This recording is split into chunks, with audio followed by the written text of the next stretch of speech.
Hello guys, welcome to my YouTube channel the Practical Mariner. आज हम लोग सन मारपास के बारे में डिस्कस करते हैं। सन मारपास का क्वेश्चन नंबर 5 या क्वेश्चन नंबर 6 में आ जाता है। कभी कभी पार्ट सी में भी दे देता है, लेकिन that is a rare occasion. But normally ये सब क्वेश्चन पार्ट बी में 4 या 5 में आ जाता है क्वेश्चन। तो सन मारपास का भी वर्कआउट करने का एक प्रॉपर तरीका है, तो वो आज हम लोग देखते हैं। तो पहले क्वेश्चन पढ़ लेते हैं। क्वेश्चन ये बता रहा है कि 5 March 1992 on a ship, DR position दिया हुआ है एक, the sextant altitude of sun lower limb east of the meridian was इतना। एक सेक्सटेंट ऑल्टीट्यूड सन का दिया हुआ है व्हेन क्रोनोमीटर शोड, और ये टाइम पे वो ऑब्जर्वेशन लिया है क्रोनोमीटर टाइम पे 10 hour 56 minute 44 second. And also chronometer जब टाइम दिया हुआ रहेगा उसका एरर स्लो या फास्ट करके कुछ दिया हुआ रहेगा। इंडेक्स एरर बता रहा है और उसके बाद हाइट ऑफ आई दिया हुआ है। सो इट मीन्स हम लोग को ये जो ऑल्टीट्यूड मिला है इसको हम लोग उसको ट्रू ऑल्टीट्यूड में कन्वर्ट करेंगे, आगे जाके देखेंगे उसको। Then first part of the question में ये बोल रहा है find the direction of the PL. ये तो हम लोगों का जो है ये सेकेंड मेट लेवल का जो हम लोग ऑब्जर्व लॉन्ग और पीएल निकालते थे, अजीमत निकाल के पीएल निकालते थे, उस हिसाब से ये फर्स्ट पार्ट दिया हुआ है। देन उसके बाद क्या बोल रहा है, then the vessel steered course इतना, एरर 1 डिग्री लो। एक्चुअली ये कोर्स 1 2 3 डिग्री जाइरो दिया हुआ है, इसीलिए इसको ट्रू में कन्वर्ट करने के लिए एरर भी दिया हुआ है।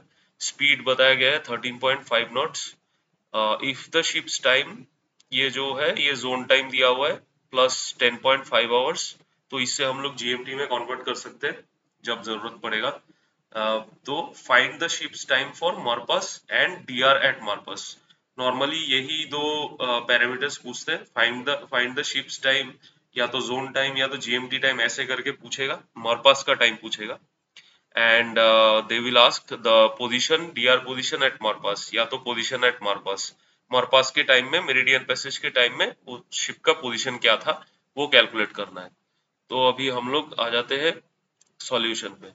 तो पहले ही अगर क्रोनोमीटर टाइम दिया हुआ है, ये तो पता होना चाहिए कि क्रोनोमीटर टाइम अगर दिया हुआ है दैट इज, क्रोनोमीटर टाइम में हम लोगों को ये पता नहीं चलता है कि ये मॉर्निंग का टाइम है कि इवनिंग का टाइम है। ठीक है, अगर जीएमटी दिया हुआ रहता सीधा सीधा तो then we would have use directly GMT, but here chronometer time is given, so we have to check whether which time we have to take for GMT. Okay, so ये मैंने पूरा सॉल्यूशन पहले से कर रखा है, तो I will just go through about this, समझाने का कोशिश करूंगा। Try to understand this one, because ये सन मार्पास का क्वेश्चन ना कभी कभी आ ही जाता है, रिसेंट ईयर्स में भी आया हुआ है। एग्जैक्टली ये वाला क्वेश्चन तो नहीं आया है, ये थोड़ा पुराना क्वेश्चन है, लेकिन फिर भी इसमें बहुत सारा चीज है, इसीलिए मैं इस क्वेश्चन को चूज किया है। तो बहुत सारा चीज डिराइव करना पड़ता है। अदरवाइज रिसेंट ईयर्स में मैंने देखा है सन मार्पास का ये क्रोनोमीटर टाइम या तो फर्स्ट पार्ट है जो find the direction of the PL, ये सब इंक्लूड नहीं करते नॉर्मली। सिर्फ छोटा सा मतलब जनरल मार्पास का क्वेश्चन दे देते हैं। तो ये सब एक्स्ट्रा, ये जो क्रोनोमीटर कैलकुलेशन है, ये पीएल फाइंड आउट करने का जो कैलकुलेशन है, तो ये सब एक्स्ट्रा दे रखा है। तो होपफुली ये ना आए, लेकिन फिर भी इसीलिए मैं ये क्वेश्चन को चूज किया कि इजीली समझा सकूं। तो क्रोनोमीटर टाइम हम लोगों का दिया हुआ है, chronometer time to LMT find out करके कौन सा टाइम निकालना है वो तो मोस्ट प्रोबेबली सब लोग को आता ही होगा। ये प्रैक्टिकल नेविगेशन में भी दिया हुआ है अच्छे तरीके से। अगर किसी को नहीं आ रहा है तो वो प्रैक्टिकल नेविगेशन से देख सकते हो, और यहाँ पे मैं फास्ट फास्ट मैं बता देता हूँ। तो क्रोनोमीटर टाइम हम लोग ऐसे लिखेंगे, 10:56:44 हम लोग को दिया हुआ है। And also in 24 hour format में क्या होता है, 10+12 करके 22:56:44, ये जनरल मतलब एकदम जनरल तरीका है क्रोनोमीटर टाइम से हम लोगों को कौन सा प्रॉपर जीएमटी है वो फाइंड आउट करने के लिए। तो एरर जब फास्ट रहेगा तो माइनस होता है, स्लो रहेगा तो प्लस हो जाता है। ठीक है, तो एरर मैंने माइनस कर दिया, यहाँ पे भी ये माइनस किया था। ठीक है, और देन यहाँ पे जीएमटी मुझे मिल गया एरर अप्लाई करने के बाद। And then I would put LIT longitude in time. Longitude मेरा क्या दिया हुआ था, डीआर लॉन्ग जो दिया हुआ था, डीआर लॉन्ग 151 40 मिनट ईस्ट। तो 151 40 मिनट ईस्ट का जो एलआईटी निकलता है वो मैंने दोनों में डाला। उसके बाद मुझे एलएमटी आया, एक एलएमटी आया फिफ्थ का। एलआईटी ईस्ट होता है तो प्लस हो जाता है जीएमटी के साथ, वेस्ट होता है तो माइनस हो जाता है। ठीक है, ये सब छोटा छोटा चीज ये याद रखना पड़ेगा, अदरवाइज ये सब में मिस्टेक हो जाएगा तो ये प्रिंसिपल मिस्टेक है। ठीक है, तो यहाँ पे ये प्लस किया मैंने, और एरर जो है यहाँ पे मैंने माइनस किया क्योंकि फास्ट है एरर। तो ये सब चीज ध्यान रखना, वो प्रैक्टिस करते करते हो जाएगा। तो एलएमटी मेरा आया, दो एलएमटी आ गया, दो दो जगह पे मैंने कैलकुलेशन किया, दो एलएमटी आया। तो यहाँ पे एक एलएमटी आया फिफ्थ 2100 आवर्स का, ठीक है, और एक एलएमटी आया फिफ्थ 09 आवर्स का। एंड फॉर श्योर तुमको समझ में आ रहा होगा कि हम लोग यही वाला यूज करेंगे, क्योंकि 2100 में तो सन दिखेगा नहीं ना रात को। एलएमटी कहीं पे भी लोकल टाइम में 2100 को तो सन दिखेगा नहीं। ठीक है, तो हम लोग ये वाला, this is the correct chronometer time. तो क्रोनोमीटर टाइम के लिए हम लोगों को ये जीएमटी चाहिए था, तो ये करेक्ट जीएमटी है, ये हम लोगों ने पता कर लिया है। This is our correct GMT time. तो ये जीएमटी टाइम कहाँ काम आएगा, तो पहले तो क्रोनोमीटर से हम लोगों ने जीएमटी डिराइव कर लिया, करेक्ट जीएमटी जो है, जो चाहिए था। अभी उसके बाद सेक्सटेंट ऑल्टीट्यूड जो दिया था सन का 36 डिग्री 01.2 मिनट, तो उससे हम लोग कैलकुलेशन करके हम लोग का जो है डिप दिया हुआ है, लोअर लिम बता चुका है, टोटल करेक्शन लगा के, इंडेक्स एरर लगा के we would arrive in a true altitude. ठीक है, ट्रू ऑल्टीट्यूड मिल गया हम लोग को, और हम लोग डेक्लिनेशन, ये जीएमटी का डेक्लिनेशन एंड ये जीएमटी का जीएचए हम लोगों ने निकाल लिया है। क्योंकि हम लोगों को ये जब हम लोग ऑब्जर्व लॉन्गिट्यूड जो direction of the PL calculate करने के लिए बोला था फर्स्ट पार्ट में, उसके लिए हम लोगों को ये तीन पैरामीटर्स चाहिए। ये हम लोगों का कैलकुलेशन से आया, ये और ये जीएमटी हम लोगों ने नॉटिकल एनालिसिस से निकाल लिया। दिस इज होपफुली, ये तो बहुत इजी है, ये किसी को समझाने का जरूरत नहीं है। उसी पेज में फोर्थ जो मंथ है, 4 मार्च के मंथ में जाके 2200 जीएमटी 55 मिनट्स करके डिक्लेरेशन और जीएचए आ जाएगा, दैट इज नॉर्मल। ओके, उसके बाद हम लोग आएंगे टीजेड ट्रायंगल में। तो ये ट्रू ऑल्टीट्यूड जब आया, मेरा टीजेड आ जाएगा। What is TZ? 90 degree minus true altitude would be my TZ. ये जो वैल्यू आया ये 90 डिग्री माइनस ट्रू ऑल्टीट्यूड। तो पीजेड ट्रायंगल बनाने के लिए हम लोग एक सर्कल डाला।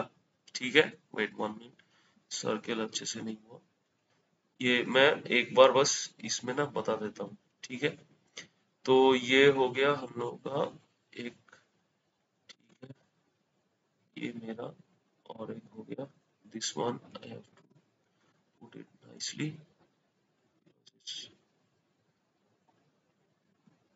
ओके, सो ये नॉर्थ साउथ ईस्ट वेस्ट, और सेंटर पे हमेशा ऑब्जर्वर का जेनिथ, सेंटर पे ऑब्जर्वर है।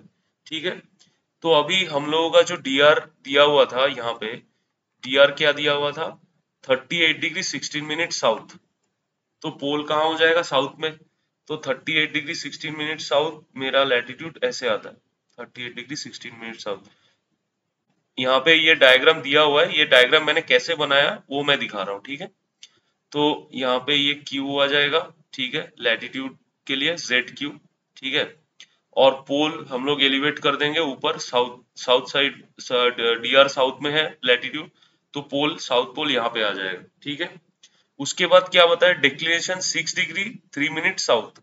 तो ये जो लैटिट्यूड है, लैटिट्यूड से साउथ में है डिक्लिनेशन। ठीक है, तो ये ध्यान रखना, लैटिट्यूड से साउथ में है तो फिर मैं डिक्लिनेशन ऐसे डाल रहा हूँ। तो ये मेरा 6 डिग्री साउथ, और ये मेरा डिक्लिनेशन हो गया। ठीक है, और एक क्या चीज बताया है, body east of the meridian. यहाँ पे अगर देखोगे वापस मैं दिखाता हूँ, body east of the meridian, normally it would be east only, but यहाँ पे प्रॉपरली मेंशन किया है ईस्ट ऑफ द मेरिडियन। अगर नहीं भी करता तो भी सन वाइल राइजिंग टाइम, मान लो ये जो एलएमटी है 9 o'clock, ये ईस्ट में ही रहेगा ना, ये ईस्ट साइड में ही रहेगा। लेकिन इसमें अच्छा हुआ कि इन लोगों ने मेंशन कर दिया है क्वेश्चन में। तो body east of the meridian, मैं यहाँ पे कहीं पे भी बॉडी लेता हूँ, ये मेरे डिक्लेरेशन सर्कल के कहीं पे भी बॉडी ऐसे पूरा जा रहा है, ठीक है, ईस्ट से राइज होके फिर वेस्ट में सेट होगा मेरा सन। तो यहाँ पे मैं एक इमेजिनरी अप्रोक्सीमेटली यहाँ पे मेरा बॉडी ले लिया, और मैं अभी ट्राइंगल बनाऊंगा PZ x triangle. Z x को ज्वाइन किया, उसके बाद पी एक्स को ज्वाइन कर दिया, तो मेरा ट्राइंगल क्या बन गया, पी जेड एक्स ट्राइंगल यहाँ पे बन गया, ठीक है। तो मुझे ये जो टीजेड डी मुझे मिल गया, मतलब जेड एक्स मिल गया, ठीक है। पीजेड पीजेड क्या होता है, 90 डिग्री माइनस लैटिट्यूड। मुझे मेरे पास डी आर लैट है, 90 डिग्री माइनस लैटिट्यूड करूंगा तो मेरे पास पीजेड आ जाएगा, ये वाला आ जाएगा, ये वाला मिल गया। एंड देन पी एक्स क्या है, 90 डिग्री माइनस डेक्लिनेशन, ठीक है। तो 90 डिग्री मुझे डेक्लिनेशन यहाँ से मैंने नॉटिकल एल्मेनेक से मैंने निकाल लिया था, तो मुझे 90 डिग्री माइनस डेक्लिनेशन करके मुझे पी एक्स का वैल्यू भी मिल गया। अभी अगर वापस तुम रिकॉल करोगे जो स्फेरिकल ट्रायंगल का सॉल्व करने का फॉर्मूला है, कोसाइन फॉर्मूला, अगर कोसाइन फॉर्मूला मैं लगाता हूं तो मैं इधर से मैं तीन साइड मुझे पता है, जेड एक्स भी पता है, पी जेड भी पता है, पी एक्स भी पता है, तो कोसाइन फॉर्मूला लगा के मैं ये एंगल पी निकाल सकता हूँ। What is angle P, angle P is मतलब एलएच से डिराइव करने के लिए एंगल पी निकाला जाता है, ठीक है। ये इक्वल टू मैं ऐसे ही दे रहा हूँ, तो एंगल पी के साथ एलएच का रिलेशन है, मतलब एंगल पी अगर निकाल लोगे तो you can derive LH, whether depending on body east पे है कि वेस्ट पे है, वो देख के मैं एलएच का वैल्यू डिसाइड करूंगा, ठीक है। तो यहाँ पे नीचे आते हैं, नीचे आके यहाँ पे cos p मैंने जैसे कोसाइन फॉर्मूला लगाया ये वाला, cos p is equal to, यहाँ पे मैं बता देता हूँ वापस, cos p is equal to cos zx opposite ये side minus cos pz and cos px divide by sine pz and sine px। तो हो गया मेरा p निकल के आ गया, ठीक है, ये मेरा p का वैल्यू निकल के आ गया। उसके बाद क्या बोल रहा है, body east of the meridian है, तो एलएचए क्या होगा, एलएचए 180 डिग्री टू 360 डिग्री है। क्यों, क्योंकि बॉडी इस साइड में है, ठीक है, और ये एलएचए जो है बॉडी अगर इस साइड में है ना, तो 180 डिग्री टू 360 डिग्री के बीच में होगा, ये याद रखना, ठीक है। ये तो हम लोग जब उसमें निकालते थे प्रैक्टिकल नेविगेशन में, जब हम लोग ऑब्जर्व लॉन्ग वगैरह निकालते थे उस टाइम में ये कॉन्सेप्ट आता था, तो ये कॉन्सेप्ट यहाँ पे भी बहुत सारे जगह में यूज होगा। सन मारपास बोलो, फिर उसके बाद जब भी पीजेड एक्स ट्राइंगल यूज करोगे तो ये कॉन्सेप्ट यूज होने वाला है, तो ये कॉन्सेप्ट अच्छे से देख लेना, ठीक है। तो 360 डिग्री माइनस पी करके मेरे को एलएचए का वैल्यू डिनोट कर लिया। क्यों, क्योंकि एलएचए 180 डिग्री टू 360 डिग्री होना था, तो इसीलिए मेरा P जो आया, P यहाँ पे 47 डिग्री, यहाँ पे 47 डिग्री 51 लेट्स से 51.8 मिनट जो भी है वो आया, तो मेरा एलएचए का वैल्यू मुझे P से मिल गया, ठीक है। एंड जीएचए मैंने पहले से ही निकाल लिया था नॉटिकल एल्मेनेक से, वो जो टाइम दिया डिनोट करने के बाद जीएमडी टाइम पे, तो एलएचए और जीएचए का बीच का डिफरेंस जो है वो ऑब्जर्व लॉन्ग है, यहाँ पे जीएचए लीस्ट है तो लॉन्गिट्यूड ईस्ट हो गया, ठीक है। ऐसे करके मेरा ऑब्जर्व लॉन्गिट्यूड मिल गया एक, ठीक है। उसके बाद पीजेड एक्स ट्राइंगल में ये जो एंगल है, ये जो जेड एंगल है, ये हो गया हम लोग का एजीमथ, ठीक है। ये जेड एंगल निकाल सकते हैं तो हम लोग एजीमथ निकाल सकते हैं, जेड एंगल के साथ एजीमथ का रिलेशन, तो हम लोगों ने जेड एंगल निकाल लिया, ठीक है। जेड एंगल कितना है, 114 डिग्री, 114.13 डिग्री, ठीक है, 114 डिग्री मान लो, तो ये 114 डिग्री हम लोग का जेड एंगल आ गया, तो एंगल जेड है 114 डिग्री, तो जो एजीमथ क्या होगा, एजीमथ नॉर्थ से लेके बॉडी के ये लाइन तक होगा ना, तो ये मेरा एजीमथ है, तो क्या करूंगा, ये मेरा 114 है, ठीक है। तो मैं क्या करूंगा एजीमथ निकालने के लिए, 180 डिग्री माइनस एंगल जेड, तो एंगल जेड का वैल्यू मुझे पता है, एंगल जेड का वैल्यू है 114 डिग्री, तो 180 degree minus Z is 065.8 degree आता है। तो उसके बाद हम लोग 90 प्लस 90 माइनस करके पीएल निकाल लिया। सो फर्स्ट पार्ट का सॉल्यूशन हम लोग के पास आ गया, ठीक है। ये फर्स्ट पार्ट का डायरेक्शन ऑफ द पीएल जो निकालने के लिए बोला था वो मेरा आंसर है। उसके बाद मैं देखूंगा, मैं जाऊंगा मेरा जो नॉटिकल एल्मेनेक से मैं अपना एलएमटी मार्पास निकाल लूंगा, उसी डेट पे जाके राइट साइड बॉटम में वहां पे तीन तीन डेट रहता है ना हर एक पेज में, तो हर एक पेज में तीन डेट का अलग अलग मार्पास का टाइम दिया हुआ रहता है, तो वो मैं फ्रॉम एलमनेक जो कि ये जो वैल्यू है वो मैंने निकाल लिया, ठीक है। उसके बाद LIT लॉन्गिट्यूड इन टाइम लगा के मेरे को GMT मार्पस निकालना है। LIT कौन सा लगाएंगे हम लोग? LIT जो ऑब्जर्व लॉन्ग अभी हम लोगों ने कैलकुलेट किया था ना, ये वाला ऑब्जर्व लॉन्ग, इसके ऊपर ये इसका LIT लगाएंगे। ये ऑब्जर्व लॉन्ग का हम लोग LIT लगाएंगे। उसके बाद तो हम लोग के पास आ जाएगा GMT मार्पस।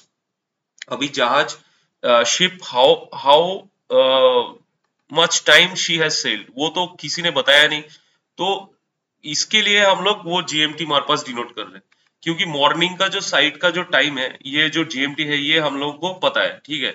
उसके बाद सन मार्पस का टाइम पता है, तो मॉर्निंग के GMT टाइम से सन मार्पस का टाइम तक का जो डिफरेंस है ये मॉर्निंग का GMT है। ये जो मॉर्निंग साइट है ना, ये मॉर्निंग का, मॉर्निंग 9 बजे जो LMT 9 बजे जो साइट लिया गया था, एक सेक्सटेंट ऑल्टीट्यूड आया था, वो उसका टाइम है। तो इन दोनों के बीच का जो डिफरेंस है उतना ही सेल किया जहाज ने, तो ये मेरा स्टीमिंग टाइम हो जाएगा। ये जरा अच्छे से समझ लेना। वापस मैं बताता हूँ, जो मॉर्निंग का एक GMT टाइम था मेरा, मॉर्निंग में एक साइट लिया, एक मॉर्निंग साइट लिया था, ठीक है। उसके बाद जहाज सेल किया मार्पास तक। हम लोगों को क्या बोला था क्वेश्चन में कि मार्पास का टाइम कितना है वो बताने के लिए, ठीक है।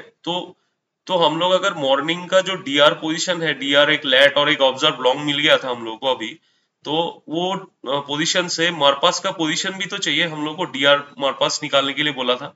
तो उसके लिए तो हम लोग को रन लगाना पड़ेगा। रन लगाने के लिए इन लोगों ने क्या दे रखा है, कोर्स दे रखा है, स्पीड दे रखा है, ठीक है। लेकिन हम लोग को टाइम भी तो चाहिए। तो टाइम क्या होगा? मॉर्निंग साइड का टाइम डिफरेंस मार्पस टाइम कहां से निकला? हमारा नॉटिकल एलमनेक से निकला।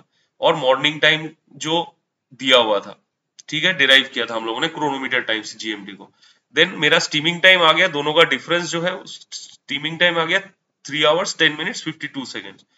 तो अभी हम लोग डिस्टेंस निकाल लिया, और जाइरो कोर्स को तो इसमें एरर लगा के मैंने ट्रू में कन्वर्ट कर लिया, ठीक है। 1 to 4 डिग्री ट्रू हो जाएगा। Distance is equal to speed into steaming time करके मेरा डिस्टेंस आ गया, ठीक है। फिर उसके बाद मैं कैलकुलेटर लगा के, या तो ट्रांसफर टेबल या तो तुम चाहे फॉर्मूला जो भी जिससे भी कंफर्टेबल है उससे तुम डीलैट और डिपार्चर निकाल लिया। मैं तो कैलकुलेटर से कंफर्टेबल हूँ, एक वीडियो बना रखा है कैलकुलेटर से कैसे करते हैं इसको। तो इतने बड़े बड़े प्रॉब्लम में ना वो थोड़ा टाइम सेव करने के लिए कैलकुलेटर से करना ही बेटर है। तो कैलकुलेटर से सीधा मेरा डीलैट और डिपार्चर आ गया, and then I put this d lat and departure on my DR lat and observe long. Okay, remember, because DR long का अभी कोई यूज नहीं है, DR लॉन्ग का जो यूज था हो गया, क्योंकि तुमने अभी ऑब्जर्व लॉन्ग ही निकाल लिया। So you have a prominent longitude then the DR longitude, so you use this observed longitude and you have DR lat in the question given. So DR lat और observed long पे ये डीलैट departure लगाने के बाद, ये जो डीलैट departure निकाला है, ये डीलैट डिपार्चर लगाने के बाद तुम एक एस्टिमेटेड लैटिट्यूड लॉन्गिट्यूड में पहुंचोगे, ठीक है। एक एस्टिमेटेड लैटिट्यूड लॉन्गिट्यूड मिल गया, but it is a estimated longitude. अभी देखना, अभी ये जो ऑब्जर्व लॉन्ग था, ये जो ऑब्जर्व लॉन्ग था ये कब का था? अराउंड मॉर्निंग 9 o'clock, मतलब मॉर्निंग का ऑब्जर्व लॉन्ग था। लेकिन हम लोग अगर LMT मार्पास में अगर वो लगाते हैं कि पहले हम लोगों ने ये ऑब्जर्व लॉन्ग लगाया था, ठीक है, लेकिन मेरा एस्टिमेटेड लॉन्ग मार्पास में एस्टिमेटेड लॉन्ग ये है, देखना कितना डिफरेंस है, 06 है, ये 52 है। तो ये भी करेक्टेड GMT मार्पास निकालने के लिए हम लोग वापस एक बार उसको एस्टिमेटेड लॉन्ग को लगाएंगे, तो ये और करेक्टेड हो जाएगा, ठीक है। ऑब्जर्व लॉन्ग तो मॉर्निंग का था, और ये लॉन्गिट्यूड है ये मार्पास का था, मार्पास का आ रहा है एस्टिमेटेड। तो ये वाला लॉन्गिट्यूड वापस लगाएंगे, वापस रिकैलकुलेट करेंगे हम लोग LMT मार्पास में, वापस हम लोग LIT लगाएंगे एस्टिमेटेड लॉन्ग का, ये जो लिखा हुआ है यहाँ पे देखना। उसके बाद हम लोग के पास आ जाएगा GMT mer pass. Then we would put time zone, ये करेक्ट GMT मार्पास है, ठीक है, क्योंकि हम लोगों ने प्रॉपर एस्टिमेटेड जो लॉन्गिट्यूड है वो लगाया है, ना कि मेरा मॉर्निंग का लॉन्गिट्यूड। अगर हम लोग इसको लगा के यहाँ पे छोड़ देते हैं, यही हम लोग आंसर लिख देते हैं, ये गलत हो जाएगा, ठीक है। उसके बाद हम लोगों का फिर टाइम जोन लगाया, and then what it comes, एक उन लोगों ने मांगा था एक आंसर के शिप्स टाइम मार्पस क्या होगा, वो मांगा था। यहाँ पे आंसर में दिखाता हूँ, find the ship's time for mer pass. तो हम लोगों ने करेक्ट एस्टिमेटेड जो मार्पस का जो लॉन्गिट्यूड है वो लगाने के बाद मेरे पास आ गया शिप्स टाइम फॉर मार्पस। तो ये मेरा आंसर हो जाएगा। एक ये दूसरा एक पहले मिला, find the direction of the PL, वो मिल गया। फिर शिप्स टाइम फॉर मार्पस मिल गया। Now again I would calculate मेरा जो करेक्ट स्टीमिंग टाइम है। देखना यहाँ पे मैंने जीएमटी मार्पस जो मेरा ये निकला था इसको मैंने यूज किया, करेक्ट जीएमटी मार्पस। ठीक है, पहला जो जीएमटी मार्पस मेरा आया था उसके साथ मैं मॉर्निंग जीएमटी के साथ डिफरेंस लगा के मैं स्टीमिंग टाइम कैलकुलेट किया था। तो थोड़ा सा फर्क पड़ा, वहां पे 10 मिनट था और यहाँ पे 7 मिनट, तो 3 मिनट का ये और भी एक्यूरेट हो जाता है। तो एग्जाम में उसको उधर उधर छोड़ मत देना। एक्यूरेट करने के लिए ये सेकंड कैलकुलेशन करना जरूरी है, नहीं तो मोस्टली ये क्वेश्चन गलत हो जाएगा। ठीक है, फिर उसके बाद मैं speed distance same to same वापस डिलेट मेरा डिपार्चर निकाला, course and speed, course distance और स्पीड से कितना ट्रैवल किया वेसल ने, मतलब वेसल ने यहाँ से जी मॉर्निंग से जीएमटी मार्पस तक आने के लिए कितना डिलेट डिपार्चर कवर किया, वो मैं कैलकुलेट करके फिर मैं प्रोमिनेंट डीआर जो मार्पस और DR mer pass latitude and DR mer pass longitude को निकाल लिया। तो ये मेरा आंसर हो जाएगा। ठीक है, तो तीनों आंसर मुझे मिल गया। एक तो मांगा था डायरेक्शन ऑफ द पीएल, वो मैंने पहले निकाल लिया था, वो तो नॉर्मल था। उसके बाद मैंने जीएमटी मार्पस कहां से निकाला, उसके बाद जीएमटी मार्पस मैंने एलएमएक्स से निकाला, उसके साथ मैं एलआईटी लगा के जीएमटी मार्पस निकाला, एक जीएमटी मार्पस आ गया। ठीक है, उसके बाद जीएमटी मार्पस और मेरा मॉर्निंग का जो टाइम है उसका डिफरेंस मैंने निकाला, जो कि मेरा स्टीमिंग टाइम है, ये वाला 3:10:52, वो मेरा स्टीमिंग टाइम है। ठीक है, स्टीमिंग टाइम निकालने के बाद मुझे एक एस्टिमेटेड मार्पस का लॉन्गिट्यूड मिल गया था, और वो एस्टिमेटेड लॉन्गिट्यूड को मैं वापस मेरा एलएमटी मार्पस पे लगाया। एलएमटी मार्पस कहां से आया, फ्रॉम नॉटिकल एल्मनाई। उसके बाद मेरा करेक्ट जो स्टीमिंग टाइम आया, जीएमटी मार्पस एंड जीएमटी मॉर्निंग का जो डिफरेंस है, ये यहाँ पे जीएमटी मार्पस और जीएमटी मॉर्निंग का डिफरेंस है, ये करेक्ट, ये लिख भी सकता है कि करेक्ट स्टीमिंग टाइम यहाँ पे लिख सकता है, नहीं भी लिखे जरूरत नहीं है। फिर वापस मैंने रिकैलकुलेट किया कि करेक्ट स्टीमिंग टाइम के लिए मेरा डिलेट डिपार्चर कितना किया जहाज ने, ये करेक्ट वाला है। Then I came to conclusion that this is my, मतलब डिलेट और डिपार्चर जो लगाया, वो जो मेरा डीआर लेट और इनिशियल डीआर लेट, देखो कहां पे लगाया, ये इनिशियल डीआर लेट और ऑब्जर्व लॉन्ग पे ही लगाया मैंने। ठीक है, गलती से ये उसमें मत लगा देना जो तुमने पहले डिराइव किया था एस्टिमेटेड वाले में, तो पूरा गलत हो जाएगा। ठीक है, तो इसको कहाँ लगाया, इनिशियल डीआर लेट पे लगाया, और ऑब्जर्व लॉन्ग जो मैंने कैलकुलेट किया था direction of the PL calculate करने के टाइम में, उसमें लगा के मैं मेरा फाइनल आंसर पे आ गया। तो तीनों आंसर मिल गया। होपफुली ये समझ में आया होगा। और ये सन मार्पास करने के लिए एंड अगेन नेक्स्ट बहुत सारे क्वेश्चंस के लिए पीजेडेक्स ट्रायंगल का बहुत ही जरूरत है, पीजेडेक्स ट्रायंगल समझना। ठीक है, यहाँ पे मैं एक छोटा सा वीडियो में डाल दूंगा। पीजेडेक्स ट्रायंगल में ज्यादा कुछ नहीं समझने का जरूरत है। I would not go into any detail explanation. I would make a let's say 10-15 minutes video. एक बार समझ लेना उसको PZX ट्रायंगल, क्योंकि हर एक कदम पे वो काम में आने वाला है। और PZX ट्रायंगल समझ गया एक बार, then your life will be very easy for this journey of this exam. Okay, so hopefully ये समझ में आया होगा और अच्छा लगा होगा। और थोड़ा सा ट्रिकी है ये मार्पास का, वही जो GMT मार्पास और जहाँ पे हम लोग टाइम स्टीमिंग टाइम कैलकुलेट करते हैं, यहाँ पे ही सब गलत होता है। बाकी तो बहुत ही सिंपल कैलकुलेशंस है। तो होपफुली ये समझ में आ गया होगा। Thanks for watching. Please keep on watching this journey with me, and hopefully you will understand each and every topic. और इसके आगे मैं स्टार मार्पस का बनाऊंगा, और उससे पहले हो सके तो मैं सन मार्पस का मैं कुछ एक और दो टफेस्ट जो न्यूमेरिकल्स है वो मैं डाल दूंगा, एक दो न्यूमेरिकल्स डाल दूंगा और उसको भी वापस एक्सप्लेन करूंगा, तो समझ में आ जाएगा। And then next topic for my video would be let's say PZX triangle और स्टार मार्पस। प्लीज देखते रहना, साथ में रहना। Thanks for watching, bye bye, take care.